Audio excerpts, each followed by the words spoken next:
Live from WOWT, First Alert 6 starts with breaking news. Well, breaking this morning, one person is in the hospital after a crash. Officers were called to 72nd and Pacific just after 5 o'clock this morning. Dispatchers tell us the victim's injuries are not considered serious.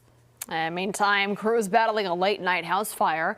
It happened near 154th and Curtis just after 11 o'clock last night. First Alert 6 spoke with the Bennington fire chief at the scene. He says the fire started in the home's garage. When our engine arrived on scene, they had a large amount of fire showing from the garage, starting to extend into the residence itself. All the occupants were home at the time. Everybody was able to get out. So no injuries, everybody's safe. Our firefighters made the attack on the garage fire. We checked for extension into the main residence and into the upstairs.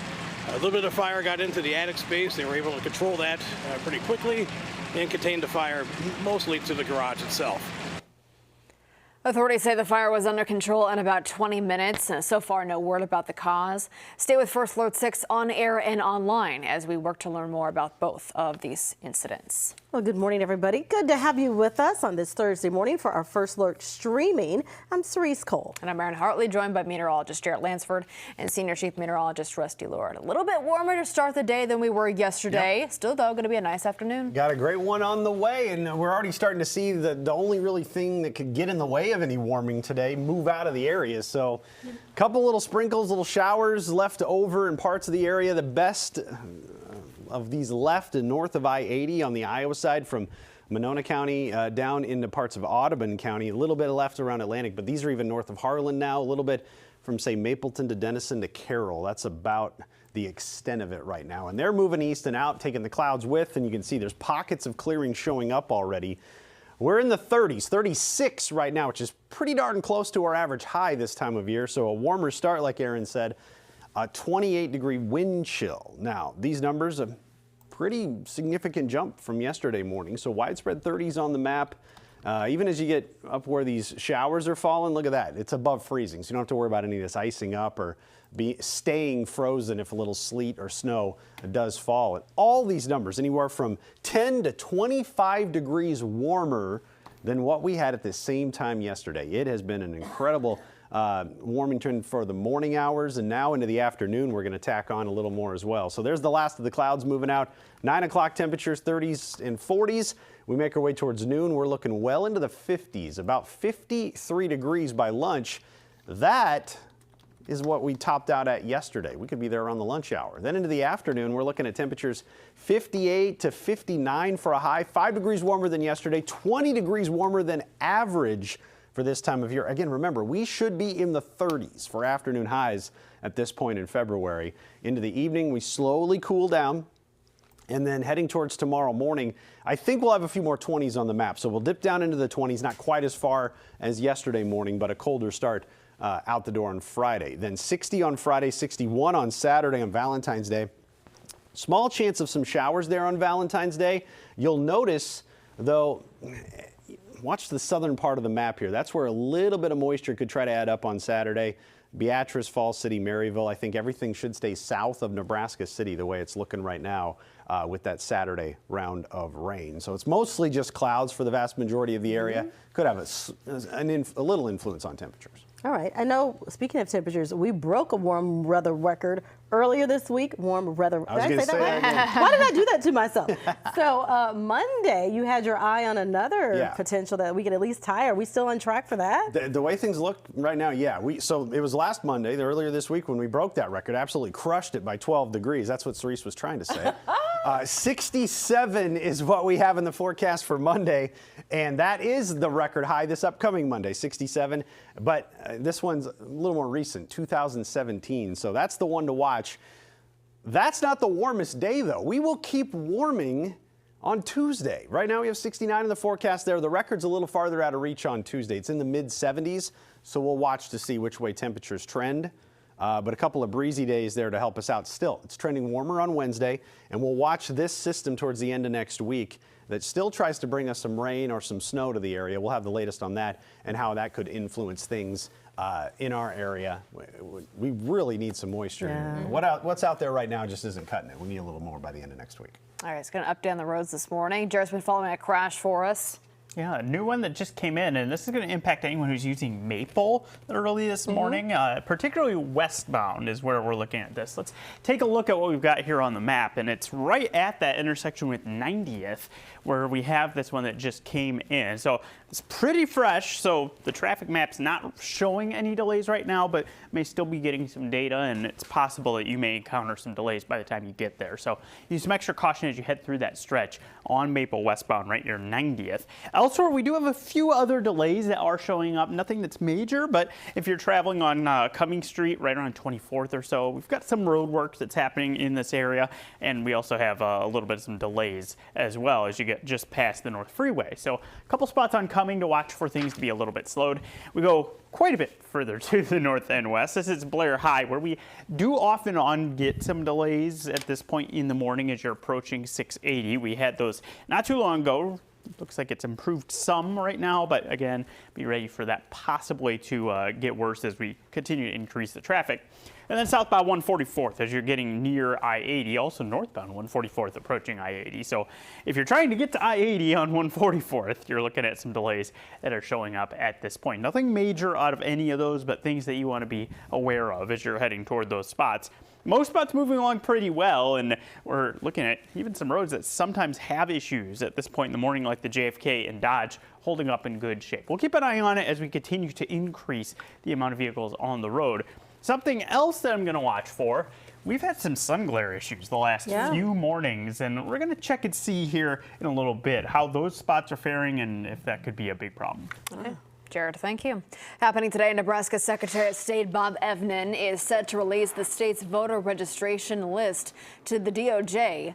A suit filed by the Common Cause Nebraska is aiming to stop this release. The nonprofit argues the release would violate Nebraska law. The court is not ordering the release to stop. However, the state Supreme Court decided they would take up the case.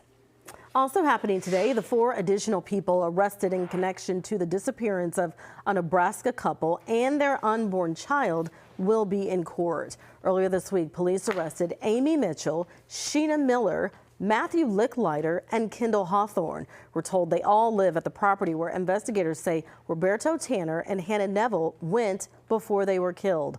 All 4 are accused of accessory to murder and tampering with evidence. Earlier this month, police arrested Sterling James, that's Tanner's half-brother, for murder. James' wife, Sadie Titus, is charged as an accessory. Yeah, we've found evidence at a variety of locations. We've served search warrants at multiple locations now. We have had people call in and help provide evidence, whether it's video evidence, whether it's digital evidence, in some cases physical evidence. Sometimes those things are of value, sometimes they're not, but that's why it's important with Crime Stoppers and that kind of thing to, if you're not sure, call in and let us assess that. Well, last week, investigators said unidentified human remains were found at a search site for the couple. The DNA results for those remains are expected in the next day or so. Over here at the safety desk now with Maria Cade. Getting regular health screenings can, of course, save your life. In between those exams, experts say it's important to be on your own health advocate at home. Maria has more details about how to self-check and how it's so critical. It's really, really important. Of course, you have to go and get those annual checkups because that can really save your life, especially if something is caught early. But at home, you can sort of do your part too to make sure that you stay safe. Of course, you know your body best, so experts say in between those annual exams, if you notice something that feels or looks a little bit different, you should call your doctor and get it checked out. Experts say you want to watch out for moles that are changing, maybe any itching or bleeding, some unexplained shifts in weight, aches and pains that don't go away, or any changes in bowel or bladder habits. Now, those self-checks should be done every month, but remember, of course, they shouldn't be exclusive. You do those self-checks and you still have to go back to the doctor to make sure everything's okay. All right, bug that family member Yes. to make sure that they go. In the meantime, talking about how, of course, exercise is good for our bodies, also good for our brains. Really, really important. It can have a lot of positive impacts. There's some new research out that shows that a certain type of brain brain training could actually prevent or delay dementia longer in life. So a study found that it could slow by around 25% in people over 65 years old. That study actually involved a game that tested a person's ability to recognize two separate images, you see them there on your screen, in faster and faster sequences. Researchers say that those kinds of adaptive dual attention games use what's called implicit learning, and that type of learning uses different parts of our brain than games that involve problem solving or understanding the meaning of words. So doing that specific type of learning, it can really stimulate your brain and cause some pretty positive benefits. Okay, good to know. Maria, thank you. We're back after this.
Welcome back, everybody. 17 this morning. It's 7 o'clock after the hour, and waking up to cool temperatures. But yesterday we were in the 20s. Today we're better than that. Yeah, a lot better than that out there right now. So we have widespread 30s. So as you're heading out the door, I would still take the winter coat with you, or a warm coat anyway. You won't need it very long this morning, but with 36 and a south wind at 11, that feels like 20s at times. So you kids want to bundle up as well. Out the door, there's been a couple of showers north of I-80. Those now mostly just on the Iowa side and in our far northern counties, from basically Mapleton to Denison to Carroll, and they're moving out. Temperatures right now in the 30s over much of the area where there is any rain falling, warm enough that it's just rain, and even if there is a little frozen stuff melted in, or mixing in, that'll melt pretty quickly. 58 for the high today. We'll fall back into the 20s tonight. All that is very, very nice for this time of year. 58's nearly 20 degrees above average over much of the area. Heading into the weekend, that almost Friday forecast looks pretty good.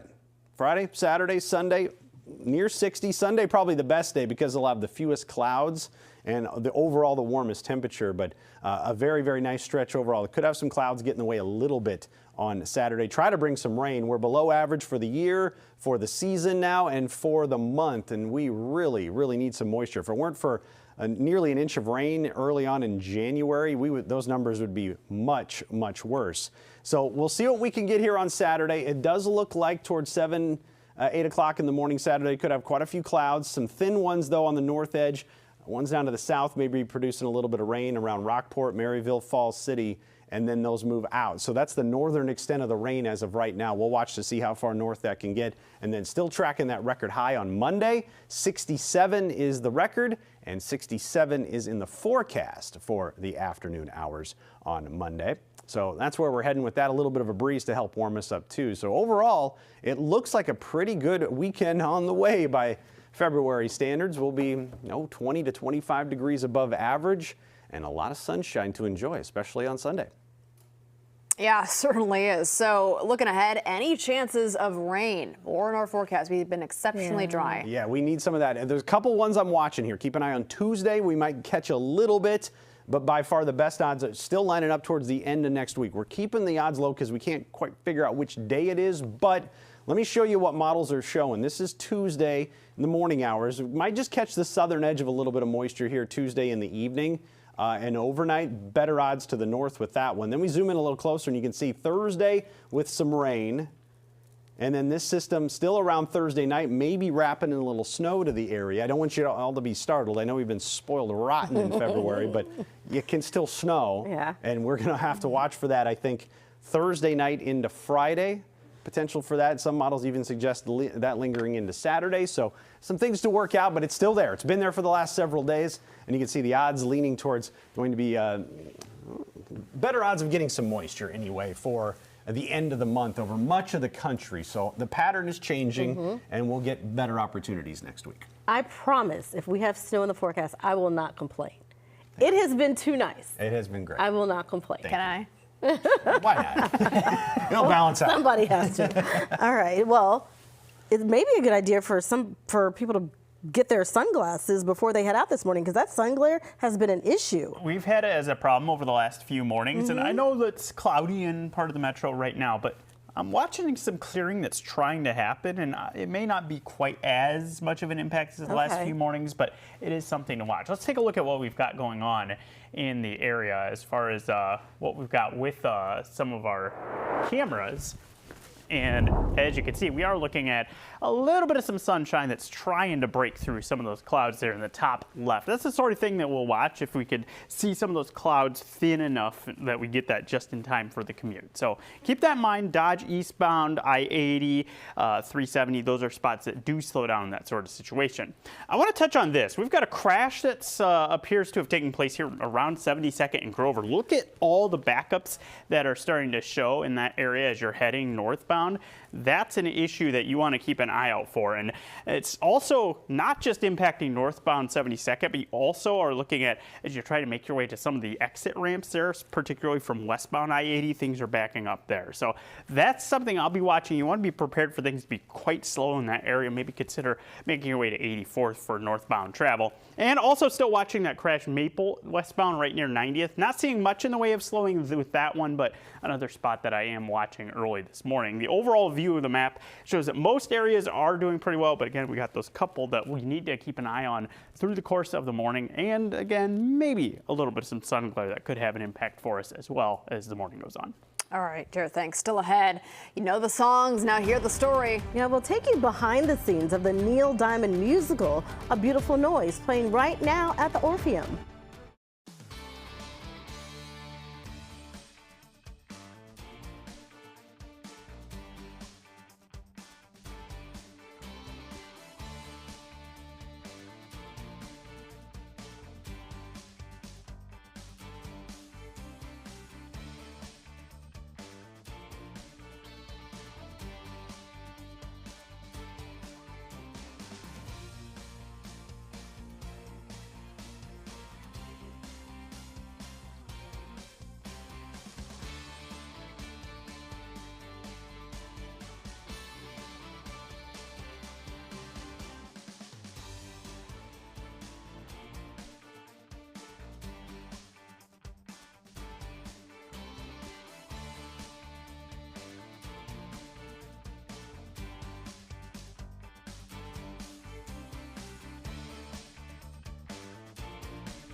Well, Neil Diamond brought us hits like America, I'm a Believer, and of course, Sweet Caroline. Ba, ba, ba. Okay, well, now the music icon's life story is playing out on stage at the Orpheum Theater. A Beautiful Noise shares the behind-the-scenes details of Neil's life, from his big break as a songwriter for the Monkees to his current battle with Parkinson's. Joe Kasky is the standby for Neil, and he says he thinks people identify with his music because they can see themselves in him.